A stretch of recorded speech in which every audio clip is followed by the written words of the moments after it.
sama-sama berikan tepuk tangan suara-suara yang paling meriah buat Tuhan. Haleluya, haleluya, haleluya, haleluya. Terima kasih Tuhan, terima kasih Tuhan, Kau Allah yang dahsyat luar biasa dalam kehidupan setiap kami. Allah yang tak pernah meninggalkan setiap kami, selalu ada dalam setiap langkah hidup kami. Dan kami percaya kalau ada Tuhan dalam setiap langkah hidup kami akan melihat hidup kami pasti diberkati Tuhan. Pekerjaan bisnis kami pasti diberkati Tuhan. Bahkan sampai anak cucu kami, keturunan kami, generasi kami, semuanya juga pasti diberkati Tuhan. Terima kasih Tuhan, terima kasih. Dan dengan ucapan syukur di tempat ini, setelah kami menaikkan pujian penyembahan kami Bapa, tiba saatnya kami mau bawa hati kami untuk terima kebenaran firman-Mu, isi hati-Mu. Tuhan berbicara bagi setiap kami. Kami datang sebagai hamba dengan hati hamba yang mau untuk diajar, dididik, dibentuk sama Tuhan. Dan kami doa, kami bukan cakap menjadi pendengar saja, tapi kami boleh cakap menjadi pelaku-pelaku firman Tuhan. Dan kami percaya kalau kami bangkit jadi pelaku-pelaku firman Tuhan, maka segala yang Tuhan sediakan pasti jadi bagian dalam kehidupan setiap kami. Dan kami juga doa ucap berkat bagi hamba-Mu yang Kau percayakan untuk menyampaikan firman Bapa. Urapan-Mu mengalir atas hamba-Mu, sucikan hamba-Mu, layakkan hamba-Mu. Bapa, jika ada dosa Tuhan, mohon ampun kelemahan tubuh Kau yang berikan kekuatan. Hamba terbatas tanpa Tuhan, hamba gak bisa apa-apa tanpa Tuhan. Tapi dalam pengurapan Tuhan ada kekuatan yang baru. Tuhan menyucikan, melayakkan, memampukan, mengubahkan yang biasa yang luar biasa, yang lemah jadi kuat, yang tidak layak untuk jadi berkat. Semua yang hadir pasti diberkati dengan sempurna. Ini umat-Mu, ini anak-anak-Mu Bapa, berkatilah dengan sempurna dalam nama Tuhan Yesus. Mari yang siap diberkati dengan sukacita, dengan iman, dengan bangga, sama-sama kita mau katakan amin. Tepuk tangan yang paling meriah buat Tuhan. Silakan duduk saudara. Terima kasih buat setiap rekan-rekan yang sudah melayani dengan luar biasa. Dan dari mimbar ini saya mau sampaikan salam damai sejahtera. Shalom. Sekali lagi shalom. Haleluya. Dalam Tuhan ada sukacita, amin. Dan di mana ada sukacita pasti ada senyuman di wajahnya. Boleh sama-sama berikan senyuman dulu saudara. Jumpai kanan kiri depan belakangmu. Yang terdekat dengan saudara, katakan mari bersukacita dalam Tuhan. Yuk minimal 2-3 orang kiri kananmu depan belakangmu dengan senyuman yang paling manis. Walaupun akhir bulan, senyumnya awal bulan saudara. Haleluya. Karena memang kalau udah akhir bulan senyumnya aja saudara, mohon maaf saudara, kayaknya berat banget gitu saudara. Sampai bingung mana yang lagi sukacita, mana yang lagi jijik gitu saudara. Haleluya. Yuk bilang sama kanan kirimu, sukacita dalam Tuhan. Bilang sama yang ngomong senyumnya mana. Bilang sama yang ngomong itu baru anak Tuhan. Tepuk tangan dulu yang paling meriah buat Tuhan. Haleluya, haleluya. Dan senang bisa jumpa dengan saudara. Saya mau bilang saudara orang-orang yang luar biasa. Amin. Karena biasanya saudara kalau libur anak sekolah seperti ini saudara, banyak orang milih jalan-jalan, pilih liburan. Tapi saudara tetap setia cari Tuhan. Artinya saudara orang-orang yang sungguh-sungguh cinta Tuhan. Amin. Haleluya. Dan saya mau bilang saudara orang yang cinta Tuhan, setia sama Tuhan, janji Tuhan, hidupnya anak cucunya pasti diberkati Tuhan. Tepuk tangan sekali lagi yang paling meriah buat Tuhan. Sama-sama bilang sama saya, aku pasti diberkati Tuhan. Anak cucuku pasti diberkati Tuhan. Bilang kanan kirimu, kamu juga pasti diberkati Tuhan. Bilang sama yang ngomong, kamu luar biasa. Bilang sama yang ngomong, semangat. Tepuk tangan sekali lagi yang paling meriah buat Tuhan. Haleluya. Yuk sama-sama yang bawa Alkitab, kita mengangkat Alkitab kita. Alkitab juga boleh, Alkifon juga boleh. Yang gak bawa Alkitab, angkat tangan juga boleh. Sama-sama dengan iman percaya. Sama-sama kita katakan dalam nama Tuhan Yesus. Aku percaya Alkitab ini adalah firman Tuhan. Setiap kata kalimatnya sanggup memberkati aku. Dan hari ini aku pasti diubahkan. Aku pasti dipulihkan. Dalam nama Tuhan Yesus. Sama-sama kita katakan amin. Lukas 8, 22 sampai 25. Kita lihat Alkitab kita. Lukas pasal yang ke-8 ayat 22 sampai ayatnya yang ke-25. Akan dibacakan oleh Ken termangu-mangu. Haleluya. Dia masa statue terus. Update dong. Silakan Ken Mangu. Pada suatu hari Yesus naik ke dalam perahu bersama-sama. Iya. Memang dengarnya pakai suara hati. Ya, tolong. Lagi-lagi kan deketin lagi coba. Mic-nya boleh tolong dibantu. Pada suatu hari Yesus naik ke dalam perahu bersama-sama dengan muridnya. Dan ia berkata kepada mereka, marilah kita bertolak ke seberang danau. Lalu bertolaklah mereka. Dan ketika mereka sedang berlayar, Yesus tertidur. Sekonyong-konyong turunlah taufan ke danau, sehingga perahu itu kemasukan air dan mereka berada dalam bahaya. Maka datanglah murid-muridnya, membangunkan dia, katanya, Guru, kita binasa. Ia pun bangun, lalu menghardik angin dan air yang mengamuk itu. Dan angin dan air itu pun reda, dan danau itu menjadi teduh. Lalu katanya kepada mereka, "Di manakah kepercayaanmu?" Maka takutlah mereka dan heran. Lalu berkata seorang kepada yang lain, "Siapa gerangan orang ini, sehingga ia memberi perintah kepada angin dan air dan mereka taat kepadanya?" Terima kasih Ken. Sama-sama ayat 25 kita baca sekali lagi saudara. Ayatnya yang ke-25. 3, ya. Lalu apa? Katanya kepada mereka, "Di manakah kepercayaanmu?" Maka takutlah mereka dan heran. Lalu berkata seorang kepada yang lain, "Siapa gerangan orang ini sehingga apa?" Dan mereka taat kepadanya. Nah, saudara bicara tentang dalam kehidupan setiap kita, saudara kita bisa melihat murid-murid saat itu, saudara mereka sementara berlayar bersama dengan Tuhan Yesus. Murid-murid ada bersama-sama dengan Tuhan Yesus, tetapi ternyata mereka juga diserang yang namanya badai. Mereka ngalamin yang namanya badai yang menakutkan pada saat itu, saudara. Padahal mereka satu perahu dengan Tuhan Yesus. Saya mau bilang, saudara, dari kejadian ini kita bisa belajar bahwa begini, saudara. Dalam kehidupan setiap kita sekalipun kita berjalan bersama dengan Tuhan, sekalipun kita melangkah bersama dengan Tuhan, bukan berarti nggak ada badai, saudara. Bukan berarti nggak ada tantangan dalam kehidupan setiap kita. Kenapa? Karena Tuhan nggak pernah janji berjalan bersama dengan Tuhan nggak ada badai. Yang Tuhan janji penyertaannya sempurna, katakan amin. Kemarin saudara saya selain ada sebuah podcast yang bersama dengan TV saudara, ada satu podcast juga saya bikin untuk baru mulai saudara untuk di YouTube saya. Jadi saudara yang belum subscribe, di blog aja nggak apa-apa saudara. Dan kemarin saudara saya baru wawancara salah satu seorang teman saya, saudara, dia juga seorang hamba Tuhan bersama dengan Pak Elfris kemarin, saudara, yang berangkat ke Israel. Dan dia cerita, saudara, bagaimana proses mereka ada di sana, saudara. Dan ternyata sangat menakutkan, saudara. Jadi dia berangkat ke sana, tiba-tiba saudara itu bicara tentang hari-hari di mana mereka harusnya sudah mau pulang, saudara. Tiba-tiba di handphonenya muncul alarm, saudara. Tidak dia setting tapi muncul tiba-tiba. Dan ternyata itu dikirimkan oleh pemerintah setempat, saudara, yang menyatakan bahwa apa, saudara, ada bahaya yang akan terjadi. Dan benar akhirnya saudara, gak lama setelah itu saudara, roket datang saudara, silih berganti saudara. Dan itu satu situasi yang sangat mengerikan katanya saudara. Mereka harus bolak-balik bicara tentang ke bunker saudara, untuk mengamankan diri mereka. Dan alarm itu terus berbunyi di sana saudara. Dan yang menarik begini saudara, mereka ke sana dengan tujuan untuk ibadah. Mereka ke sana dengan tujuan untuk syiar keagamaan. Mereka ke sana dengan tujuan untuk apa? Merasakan hadirat Tuhan di tempat di mana Tuhan pernah hadir di sana saudara. Tapi yang menarik ketika mereka di sana, mereka ngalamin situasi yang tidak mudah. Balik lagi saudara, berjalan bersama dengan Tuhan bukan berarti bebas badai. Badai bisa datang kapan saja. Tapi pesan firman Tuhan buat saudara dan saya, apapun badainya, semengerikan apapun badainya, anak Tuhan harus tetap tenang. Katakan amin. Sama-sama bilang sama saya, harus tetap tenang. Amin. Kenapa? Karena firman Tuhan berkata, dalam tinggal tenang terletak kekuatan setiap kita. Karena ketika saudara dan saya tenang, kita kuat. Sama-sama bilang sama saya, kalau saya tenang. Sama-sama bilang sama saya pasti kuat. Amin. Tapi sayangnya ada banyak orang hari-hari ini saudara, ketika ngalamin masalah, tantangan, persoalan kehidupan, badai datang, ketenangan hilang saudara, jadi panik. Dan saya mau bilang saudara, orang kalau dikuasai kepanikan itu sangat lemah. Orang kalau dikuasai kepanikan itu sangat berbahaya. Saya baca saudara beberapa penelitian saudara, dunia hari-hari ini saudara, dari tahun 2023 sampai 2024 ada banyak orang saudara, bahkan sampai 300 juta orang dunia itu menderita gangguan kecemasan saudara. Jauh dari ketenangan saudara. Bahkan akhirnya ternyata survei membuktikan lebih banyak atau lebih umum ini terjadi kepada wanita daripada kepada pria saudara. Tapi memang wanita memang susah tenang saudara. Bukan wanita-wanita di sini yang di SCBD sana saudara, oke? Iya, makanya ada seorang pakar teolog, dia bilang begini.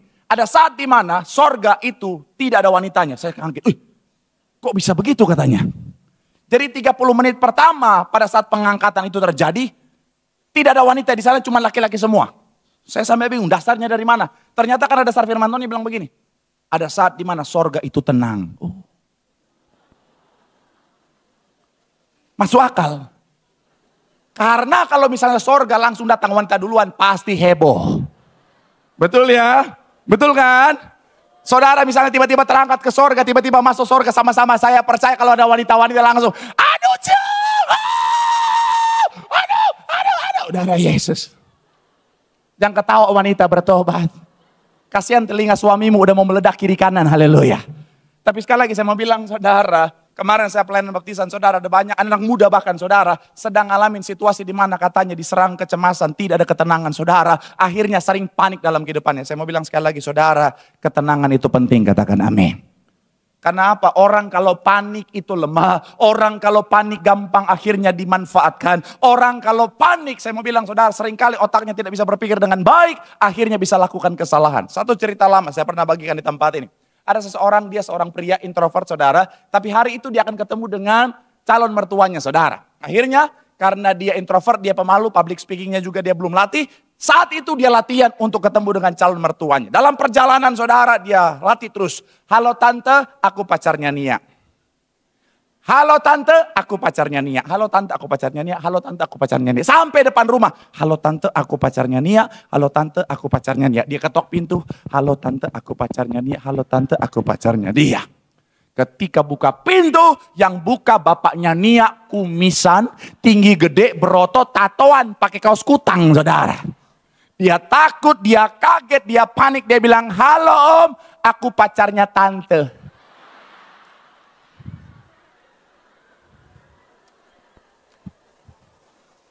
Konon katanya saat itu sampai hari dia masih di ICU, saudara, haleluya.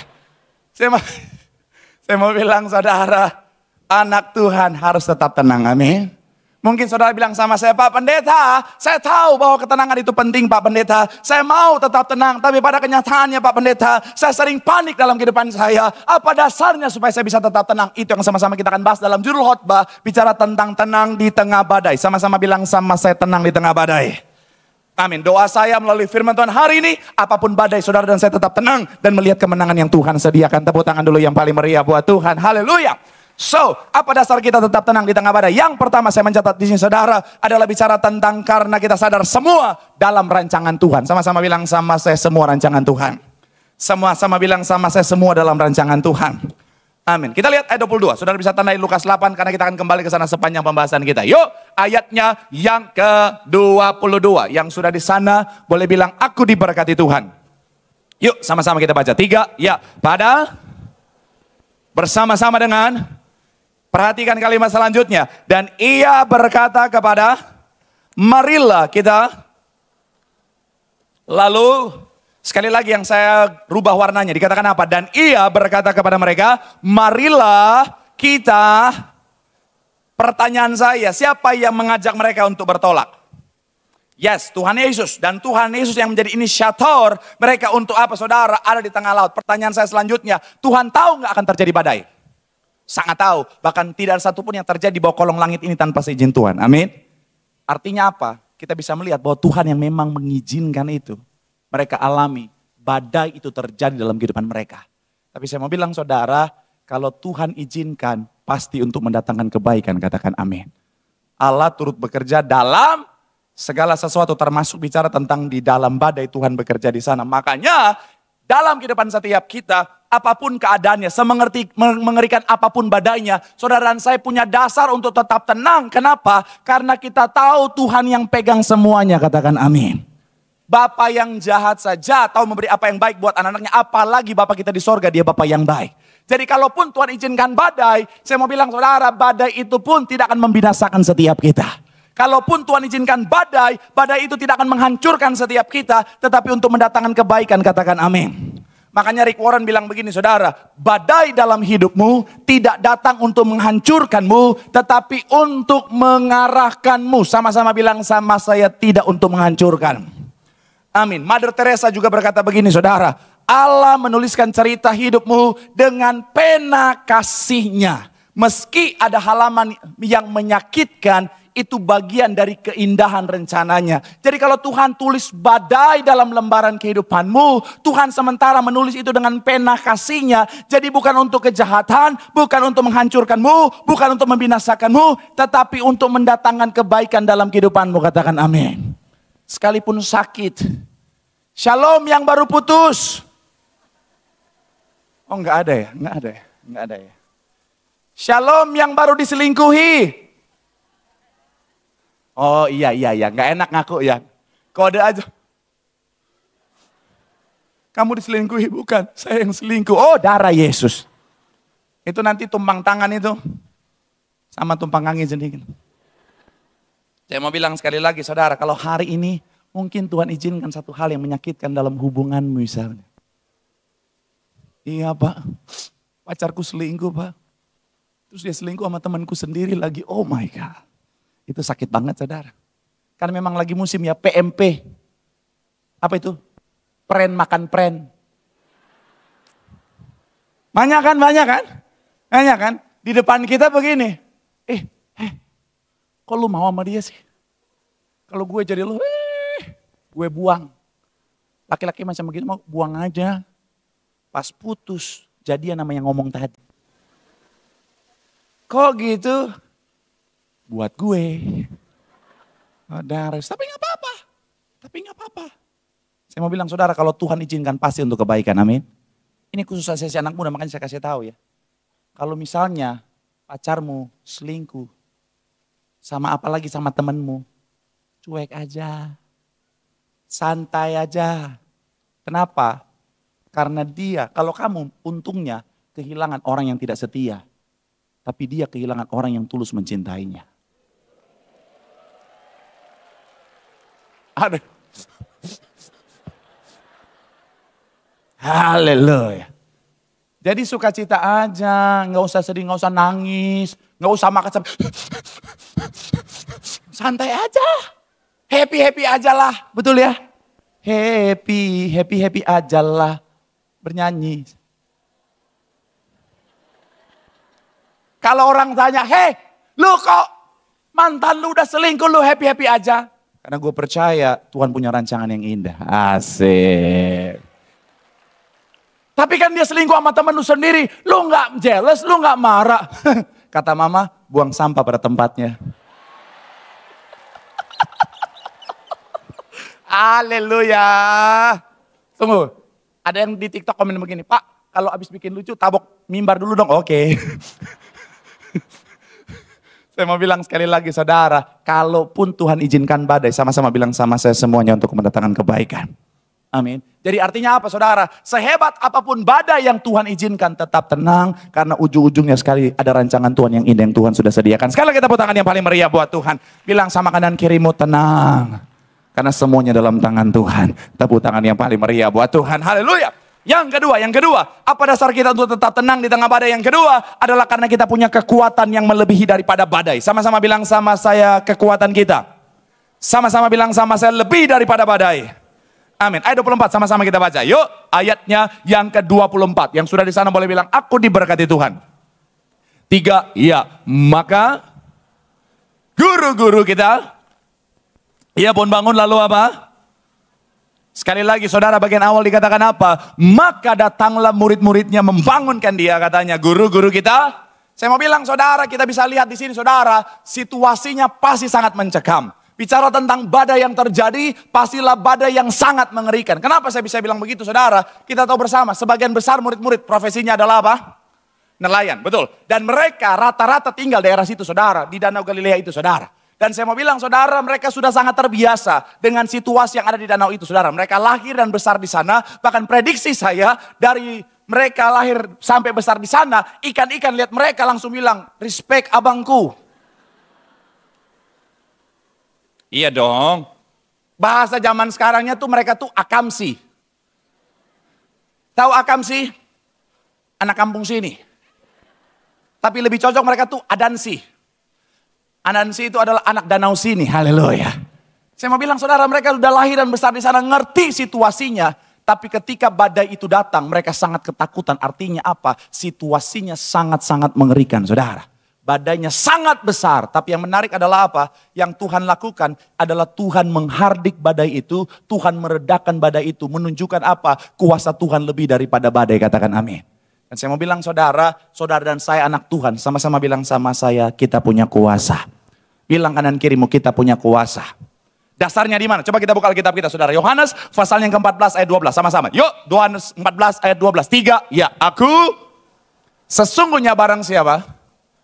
Ia akan apa? Bahkan pekerjaan-pekerjaan yang lebih besar. Sebab Kata pekerjaan yang lebih besar bahasa aslinya adalah megas, saudara. Artinya apa? Kuasa yang besar. Sama-sama bilang sama saya, kuasa yang besar. Amin. Jadi sekali lagi saya mau bilang saudara, badai mungkin boleh datang dalam kehidupan setiap kita. Tetapi kita bisa tetap tenang karena kita tahu sebesar apapun badai itu, Tuhan di dalam kita jauh lebih besar. Katakan amin. Kalau kekuatan kita lebih besar, harusnya nggak ada ketakutan, yang ada ketenangan. Betul ya? Wajar kalau misalnya badainya lebih besar dari kekuatan kita, kita takut. Tapi kalau tidak, kita bisa tenang. Contoh sederhana begini. Kalau misalnya ada orang jahat mau menyerang saya, badannya sebesar Pendeta Fandi yang mau perjamuan nanti. Itu gue lihat versi mini, saudara.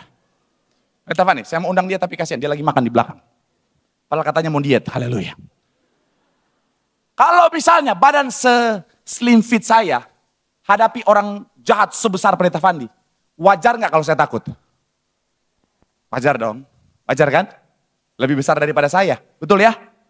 Bagaimana kalau orang jahatnya sebesar tim saya yang suka gendong saya tuh ya? Si dia,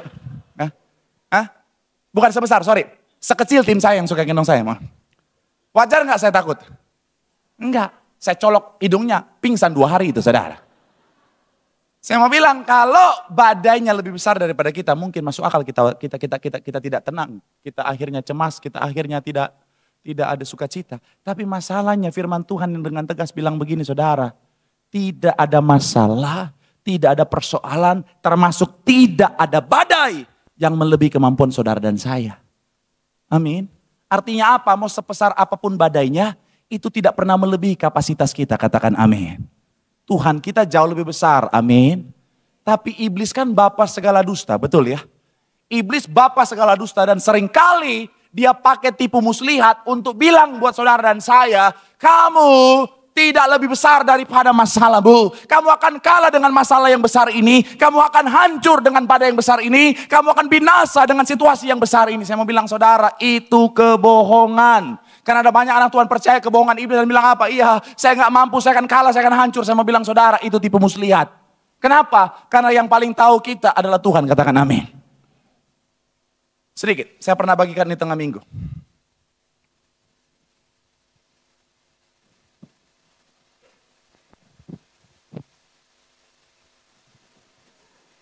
Jam tangan saya.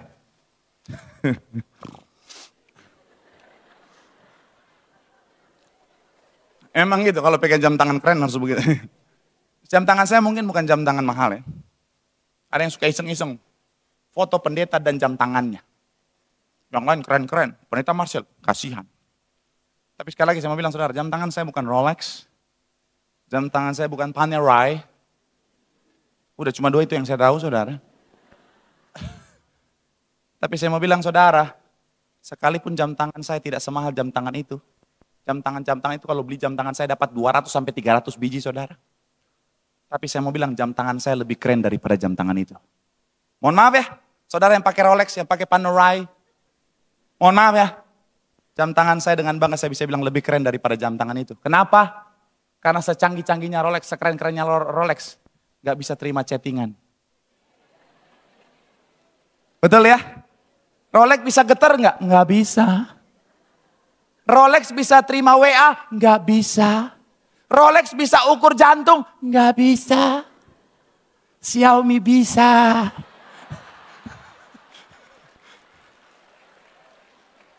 Zoom. Xiaomi seger. Haleluya. Ya kali aja ada yang kerja di Xiaomi. Yang mau endorse? Pendeta industri, haleluya. Balik lagi ya. Saya mau bilang saudara, ketika saya beli jam tangan ini saudara, di buku manualnya ditulis bahwa jam tangan ini bisa tahan, ya rata-rata bisa 1 minggu baterainya saudara. Dan saya percaya. Kenapa? Karena yang tulis itu, yang kasih tahu saya adalah produsen, pabrikan yang menciptakan. Jadi kita percaya, betul ya? Kenapa? Karena dia yang paling tahu kapasitas dari ciptaannya. Begitupun saudara dan saya. Saya mau bilang sekali lagi saudara, yang paling tahu kapasitas saudara dan saya adalah Tuhan yang menciptakan setiap kita. Amin.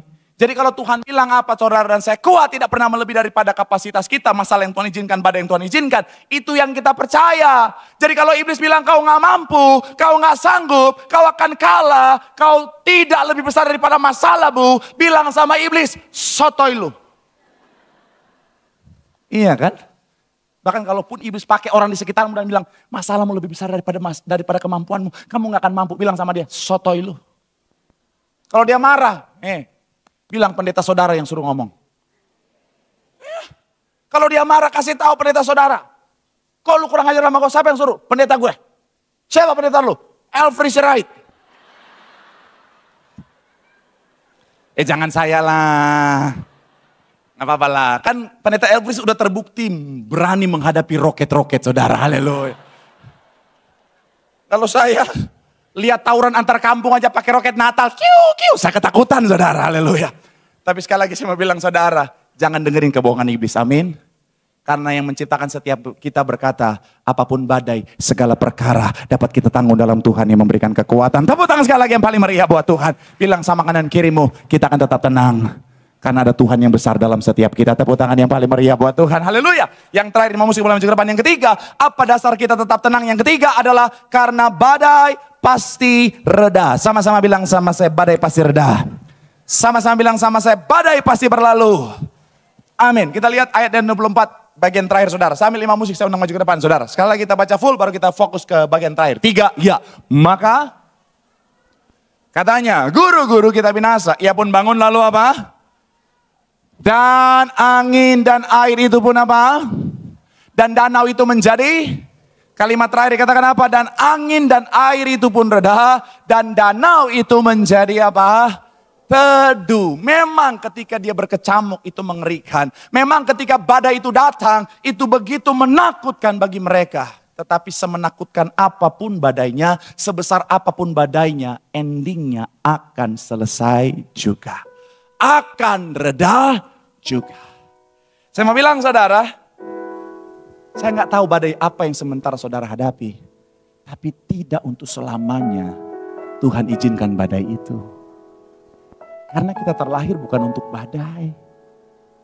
Badai yang Tuhan ciptakan untuk kita. Jadi ada saatnya di mana badai pasti reda. Bukan hidup kita badai terus. Sekalipun orang bilang nenek moyang kita seorang pelaut, tapi kan gak gitu juga. Iya tuh. Iya kan? Saya mau bilang, saudara, sekalipun saudara dan saya hidup butuh adrenalin. My life, my adventure. Tapi gak gitu-gitu juga, betul kan? Makanya saya sebagai hamba Tuhan, saya bukan penganut teologi kemakmuran yang mengukur segala sesuatu dengan materi. Tapi saya juga bukan pendukung. Bahkan saya seringkali menentang keras teologi penderitaan. Pak, apa tuh teologi penderitaan, Pak? Teologi penderitaan adalah teologi yang menganggap orang Kristen dari lahir sampai Tuhan panggil menderita terus. Harus menderita terus. Lagu andalannya menderita dalam dunia. Jadi kalau pendeta ngomong berkat, dia komplain. Saya pernah datang pendeta. Dari logatnya saudara tahu ini asli mana. Iya, Korea Utara. Pendeta. Jangan bicara-bicara berkat. Orang Kristen harus menderita. Alasannya jelas. Karena Tuhan Yesus menderita. Saya mau bilang ya. Baca lagi deh Alkitabnya. Emang Tuhan Yesus di dunia dari awal lahir sampai akhirnya dia disalibkan 33,5 tahun. Menderita terus? Enggak dong. Ada saat juga sukacita, santai. Betul enggak? Bakar ikan pinggir pantai. Kalau udah lagu reggae mungkin ada anak pantai. Makan bersama, bahkan habis makan bersama foto bareng. Kok kayak bingung? Di rumah saudara nggak ada lukisan The Last Supper? Itu habis makan foto bersama. Makanya saudara yang habis makan bersama terus foto bersama, itu Alkitabiah. Yang sesat belum berdoa udah foto makanannya. Jangan ketawa, bertobat. Tuhan Yesus nggak menderita kok seumur hidup. Ada prosesnya juga, bahagia, sukacita juga. Kita juga orang Kristen begitu. Badai Tuhan izinkan untuk kebaikan bagi setiap kita. Jadi kalau kebaikannya sudah tercapai, badai pasti reda. Jemaat Tuhan yang ada di tempat ini, sekalipun mayoritas anak muda, ada banyak yang senior, saya percaya pernah menghadapi badai, betul ya? Dan akhirnya, saudara bisa menyaksikan, badainya reda juga kan? Iya kan? Saya pernah Tuhan izinkan badai, oh badai. Sampai nangis-nangis, oh Tuhan. Saking besarnya badai, badainya badai Krispati lagi saudara. Jokes bapak-bapak banget itu. Tapi akhirnya kan berlalu juga. Ada saatnya air mata berganti jadi sukacita. Ada saatnya air mata berganti jadi sorak-sorai. Jadi saya mau bilang saudara, udah. Ini juga akan berlalu kok. Tenang aja. Tinggal tunggu waktunya, amin. Jadi jangan nyerah. Jangan karena udah berat, udah sakit, udah sulit. Terus kau menyerah di tengah jalan. Jangan. Karena sebentar lagi badai ini pasti reda atas hidupmu. Tapi ada yang nanya begini, Pak saya tahu kok Pak badai pasti reda. Tapi kapan Pak? Ada banyak anak hamba Tuhan cari gampang bilang, tunggu waktu Tuhan. Sambil nyanyi, waktu Tuhan pasti yang terbaik. Tapi tadi pagi Tuhan ingatkan saya satu hal begini saudara. Kenapa Tuhan izinkan badai dalam kehidupan setiap kita seringkali? Untuk mendatangkan kebaikan. Karena Tuhan punya tujuan di balik semuanya. Setiap orang, Tuhan punya tujuan yang berbeda-beda. Evaluasi diri kita, apa yang menjadi tujuan Tuhan di balik badai ini saudara. Secara spesifik. Tuhan izinkan badai ada yang untuk menguatkan iman kita. Tuhan izinkan badai ada untuk membentuk karakter setiap kita. Tuhan izinkan badai ada untuk supaya kita hidup dalam pertobatan. Jadi kapan badai itu akan reda? Ketika tujuan Tuhan tercapai. Ketika Tuhan melihat iman kita sudah dikuatkan. Ketika Tuhan sudah lihat karakter kita sudah terbentuk serupa segambar seperti Kristus. Ketika kita sudah hidup dalam pertobatan. Evaluasi diri masing-masing. Jadi bisa jadi badai gak akan pernah berhenti. Sampai semua itu tercapai. Tapi sayangnya ada banyak orang. Mau badainya reda. Tapi gak mau mencapai apa yang Tuhan rancangkan dalam hidupnya. Contohnya, dia mau badainya reda, tapi dosa jalan terus. Dia bilang, Tuhan, aku udah gak kuat dengan badai ekonomi ini Tuhan. Tuhan pulihkan ekonomi ini aku Tuhan. Tapi judul jalan terus.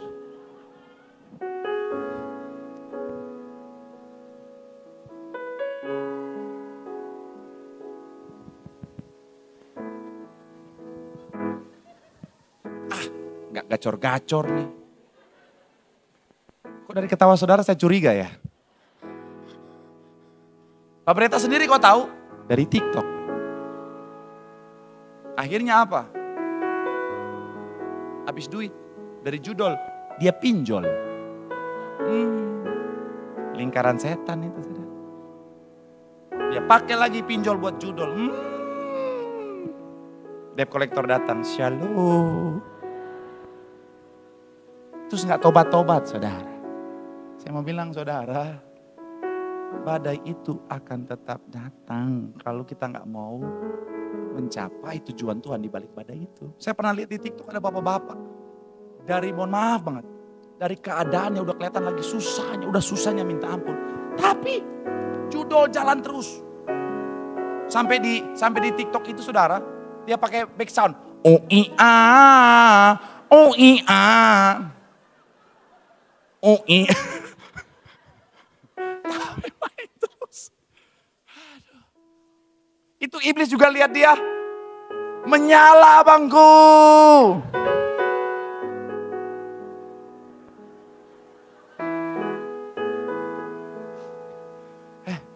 Saya mau bilang saudara, udahlah. Udah. Badai Tuhan izinkan untuk mendatangkan kebaikan. Saya percaya saudara mau cepat-cepat selesai dari badai. Makanya itu tadi evaluasi. Kalau tentang iman, kuatkan imanmu. Kalau tentang karakter, bentuk karaktermu. Kalau tentang pertobatan, udah. Tinggalkan dosamu. Supaya badai reda, pemulihan terjadi.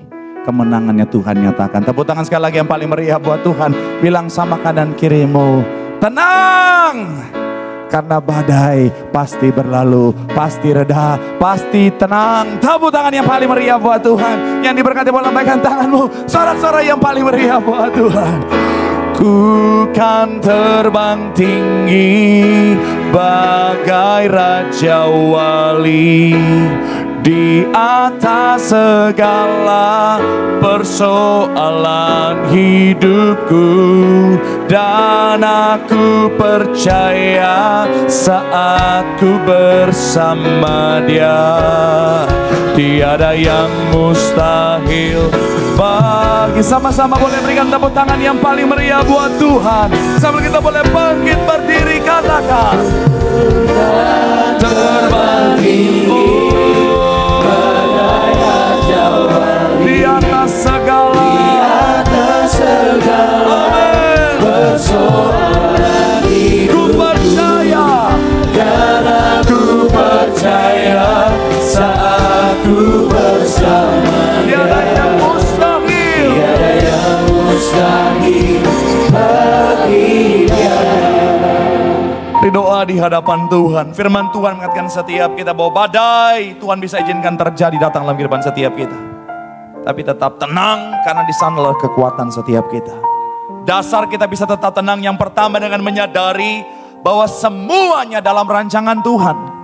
Kalau semua dalam tangan Tuhan, pasti aman. Yang kedua, dasar tetap tenang karena tidak ada badai yang melebihi kekuatan kita.